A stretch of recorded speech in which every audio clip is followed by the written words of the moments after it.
pilihan dalam tasawuf merupakan adalah ajaran yang mampu membawa kita umat Islam kepada kebahagiaan. فتجعل أبناء المجتمع يعيشون وكأنهم شخص واحد. Yang menjadikan ajaran ini membuat kita seperti saudara sendiri. وأسرة واحدة يعيشون متحابين متوادين فيما بينهم جميعا. Dan hidup seperti satu keluarga yang saling menyintai dan mengasihi. ومن معاني التصوف في الإسلام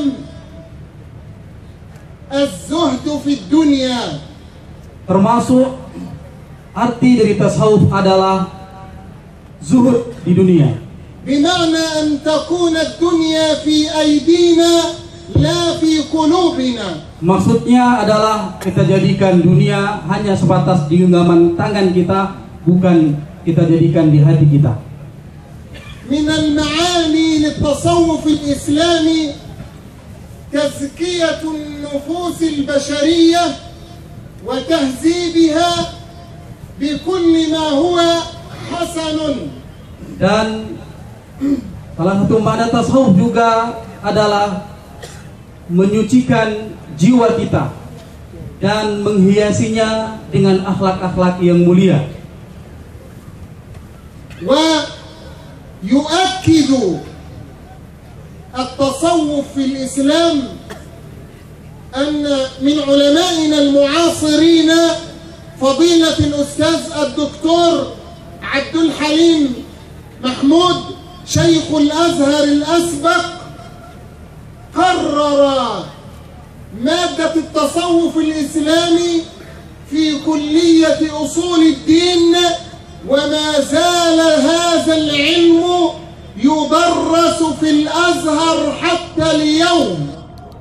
Salah satu yang menganggap penting ilmu tasawuf ini adalah salah seorang ulama Al-Azhar, yaitu Abdul Halim Mahmud, yang menetapkan materi atau mata kuliah tasawuf di Universitas Al-Azhar untuk diajarkan kepada seluruh mahasiswanya sampai dengan saat ini.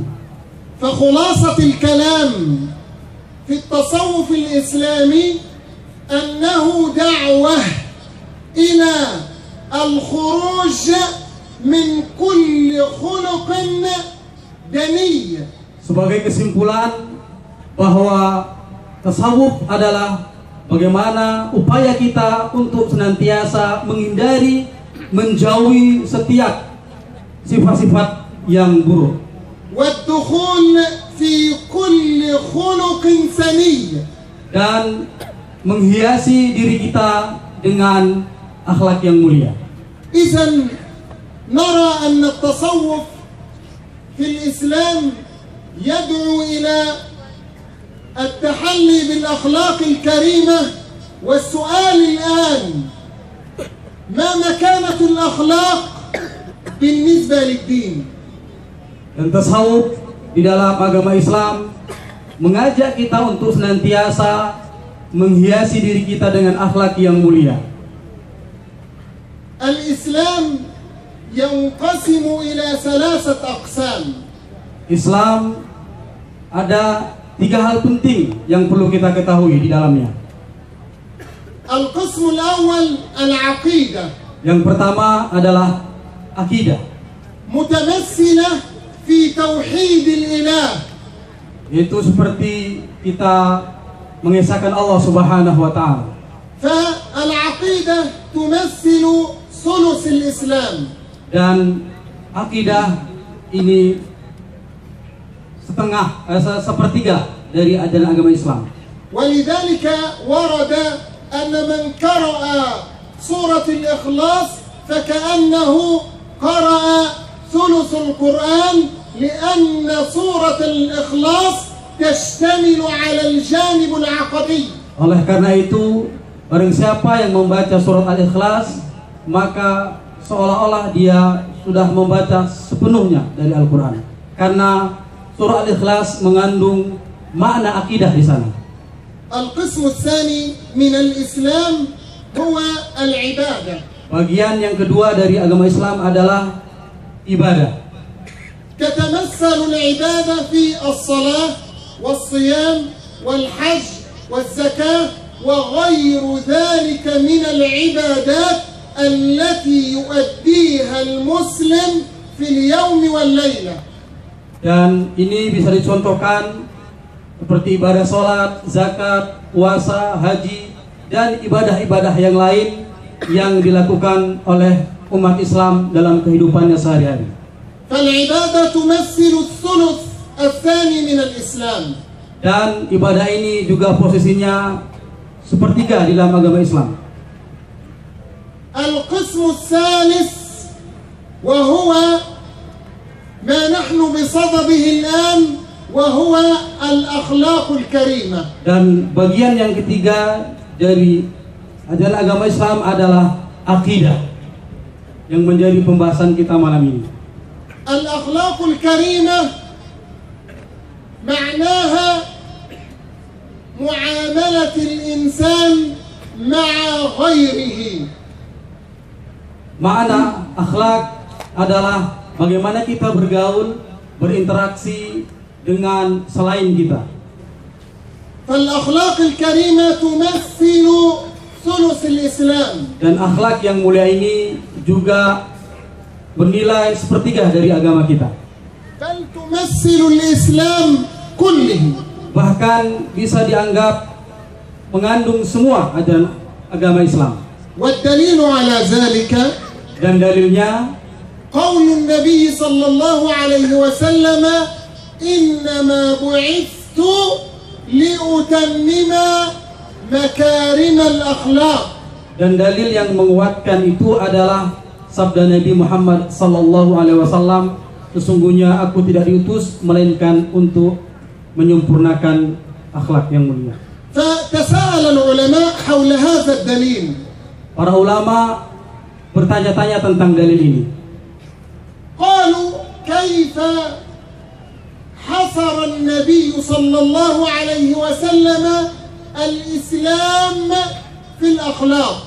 Kenapa di dalam hadis ini Nabi Muhammad hanya menyebutkan bahwa diutus untuk menyempurnakan akhlak saja, مع أنه بعث بالتوحيد والعبادة. padahal beliau juga diutus untuk aspek ibadah dan aspek tauhid tentunya. والتوحيد والعبادة أهم من الأخلاق. Dan ini tauhid dan ibadah tentu lebih penting dari akhlak. الجواب Jawabannya adalah أن التوحيد العقيدة والعبادة تشتمل على الأخلاق الكريمة. karena dalam akidah dan ibadah itu semua terkandung akhlak di sana. يؤكد هذا الكلام Dan yang menguatkan pendapat ini adalah إذا نظرنا إلى الغاية من العبادات التي يؤديها المسلم. jika kita pahami bersama dari tujuan disyariatkannya ibadah adalah نرى أن كل عبادة يؤديها المسلم تشتمل في جوهرها على قيمة أخلاقية وقيمة إنسانية. sesungguhnya esensi atau tujuan dari disyariatkannya ibadah adalah agar supaya kita menjadi pribadi yang mulia. مطلوب أن تنعكس على سلوك المسلم Dan itu tercermin dalam kepribadian seorang muslim الذي يؤدي هذه العبادة yang melakukan ibadah-ibadah ini. من خلال تعاملاته مع الآخرين. Dan itu akan terlihat jelas bagaimana seorang muslim bergaul dengan yang lain. تعالوا بنا ننظر إلى الصلاة وهي عماد الدين. Mari kita lihat dalam ibadah sholat yang merupakan tiangnya agama. نرى أن الهدف من الصلاة يظهر في قوله تعالى إن الصلاة تنهى عن الفحشاء والمنكر. Kita bisa melihat dari tujuan disyariatkan sholat adalah agar bagaimana kita bisa mencegah dari perbuatan keji dan mungkar sesuai dengan firman Allah Subhanahu wa taala, innas salata tanha 'anil fahsya'i wal munkar. Sesungguhnya salat mampu mencegah kita dari perbuatan keji dan mungkar. لذلك الهدف من الصلاة التي يؤديها المسلم تهذيب النفس البشرية وتقويم السلوك الإنساني فلا يفعل الفحشاء ولا يفعل المنكر. Dari sini kita bisa memahami bahwa tujuan dari pensyariatan sholat adalah bagaimana kita bisa menjadi pribadi yang mulia.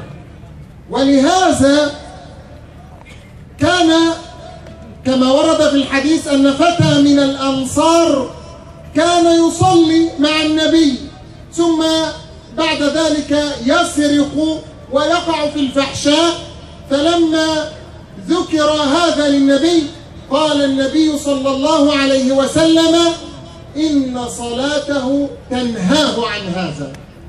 Oleh karena itu ketika ada sebuah kisah yang pernah terjadi di masa Rasulullah SAW, seorang pemuda dari Ansar yang melakukan sholat tetapi juga bermaksiat seperti mencuri.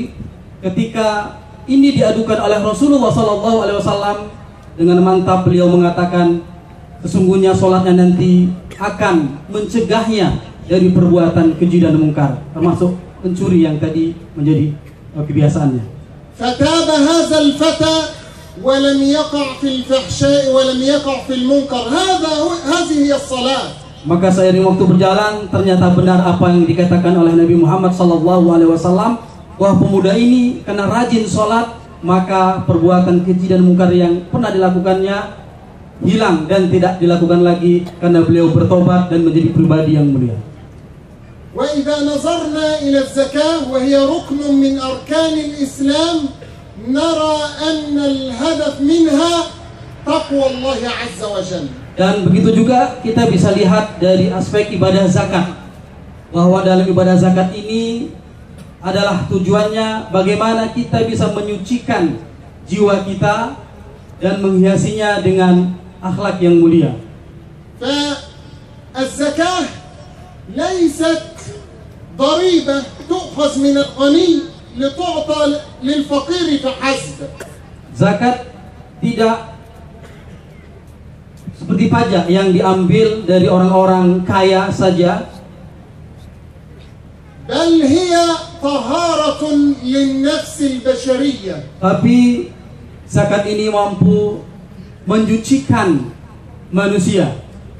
يؤكد هذا الكلام Dan dikuatkan pendapat ini قوله تعالى خذ من أموالهم صدقة تطهرهم وتزكيهم بها. firman Allah Subhanahu wa taala, khudh min amwalihim shadaqatan tutahhiruhum wa tuzakkihim biha. Ambillah dari bagian harta mereka sebagai sebuah kewajiban zakat agar bisa menyucikan jiwa mereka. فالزكاة طهارة لقلوب الأغنياء. Sesungguhnya zakat mampu membersihkan hati-hati orang-orang yang kaya. والزكاة تجبر نفوس الفقراء. Dan zakat juga bisa membuat rasa gembira terhadap orang-orang yang fakir. فبها يتحقق التكافل بين أبناء المجتمع. Dengan zakat ini maka akan terwujud rasa saling tolong-menolong di antara sesama.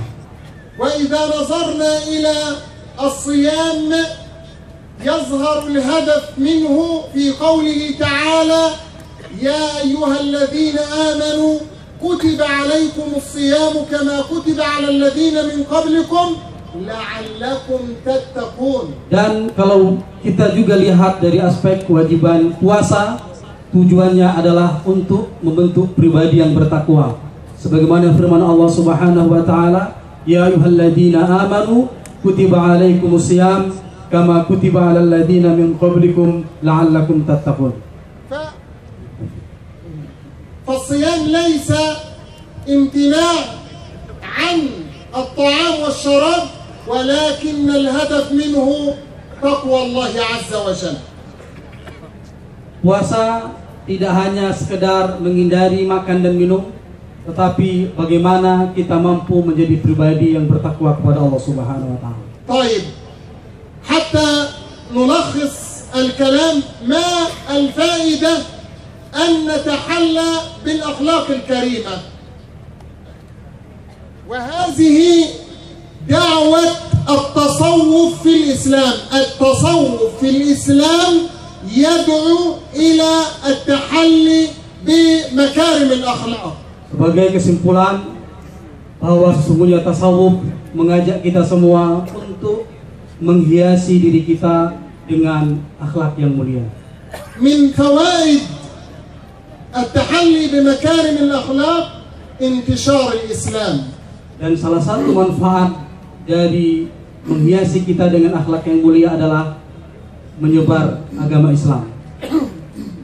أكبر دليل على هذا نحن الآن في التشيك، والإسلام أتى إلى إندونيسيا ليس عن طريق رسول، لم يأتي رسول إلى إندونيسيا، وإنما عن طريق التجار العرب. Salah satu dalil yang menguatkannya adalah bahwa Islam tersebar di Aceh ini bukan karena ada seorang rasul yang diutus kemari, tetapi justru Islam disebarkan di Aceh ini dengan perantara para pedagang Muslim. كيف انتشر الإسلام هنا حتى أصبحت إندونيسيا أكبر دولة إسلامية. Sehingga dengan tersebarnya Islam di Aceh ini dan di Indonesia menjadikan negara Indonesia menjadi negara Islam terbesar. هذا عن طريق التجار العرب لما أتوا إلى هذه المحافظة وكانوا يتعاملون بأخلاق الإسلام وأخلاق المسلمين الأوائل، فكان الإنسان من إندونيسيا يذهب ليشتري من التاجر من العرب، فالتاجر من العرب يقول له اذهب إلى التاجر الآخر الحمد لله أنا في هذا اليوم قد بعت. Dan keagungan akhlak itu terlihat dari bagaimana orang-orang Arab dahulu ketika datang ke Aceh memberikan contoh yang baik dalam bermuamalah seperti berdagang. Ada satu contoh yang pernah dibaca oleh Syekh ketika orang Arab ingin menjual dagangannya dan dibeli oleh orang Indonesia, tapi ketika itu orang Arab ini sudah banyak untungnya ketika itu, sehingga orang Arab ini mengatakan silahkan beli di tempat saudara saya sebelah saya, karena sesungguhnya saya hari ini sudah banyak untung. فكان التاجر يتعامل بصدق وأمانة وطلاقة وجه وحسن خلق. هذا ما أدى إلى السؤال. إنسان إندونيسيا يسأل أي دين هذا؟ أي أخلاق هذه؟ فيقول هذه أخلاق الإسلام وأخلاق المسلمين. بسبب الأخلاق الكريمة انتشر الإسلام في كل بلاد العالم. Dari sinilah keagungan akhlak itu terlihat oleh masyarakat Indonesia, sehingga ketika itu masyarakat Indonesia bertanya, ini ajaran apa? Begitu mulianya orang Arab ini berinteraksi dengan masyarakat Indonesia, ketika itu orang Arab mengatakan, inilah agama Islam. Sehingga dengan hal ini tersebarlah Islam di Indonesia. Al-akhlaqul karimah tariqun ila al-jannah. Dan akhlak yang mulia adalah jalan menuju surga. الدليل على ذلك لما سئل النبي صلى الله عليه وسلم أكثر ما يدخل الناس الجنة. Dalil yang menguatkan bahwa akhlak yang mulia mampu membawa kita ke surga adalah pernah satu ketika Rasulullah SAW ditanya, apakah amalan yang bisa memasukkan kita ke dalam surga? قال النبي تقوى الله وحسن الخلق. Bertakwa kepada Allah dan berakhlak yang mulia. ثم سئل النبي أكثر ما يدخل الناس النار. Kemudian Nabi Muhammad SAW kembali ditanya, apa yang paling banyak memasukkan kita ke dalam neraka? قال النبي صلى الله عليه وسلم الفم والفرج. Yang banyak memasukkan kita ke dalam neraka adalah disebabkan karena mulut kita dan kemaluan kita. يعني حتى لا أطيل على الحاضرين جميعا أختم لقائي بهذه الشهادة. أشهد الله عز وجل أني أحبكم جميعا في الله. Dan sebagai penutup, saya bersaksi kepada Allah Subhanahu wa taala, saya ungkapkan rasa cinta saya kepada semua yang hadir pada kesempatan malam ini. Saya mencintai Anda semuanya karena Allah Subhanahu wa taala. فما رأيت منذ أن أتيت إلى أتشه إلا المعاملة الطيبة والأخلاق الكريمة وبشاشة الوجه وكرم الضيافة في كل الأوقات. Saya datang pertama sekali di Aceh ini dan saya mendapatkan begitu sambutan yang luar biasa dari panitia, dari wajah yang teduh, damai.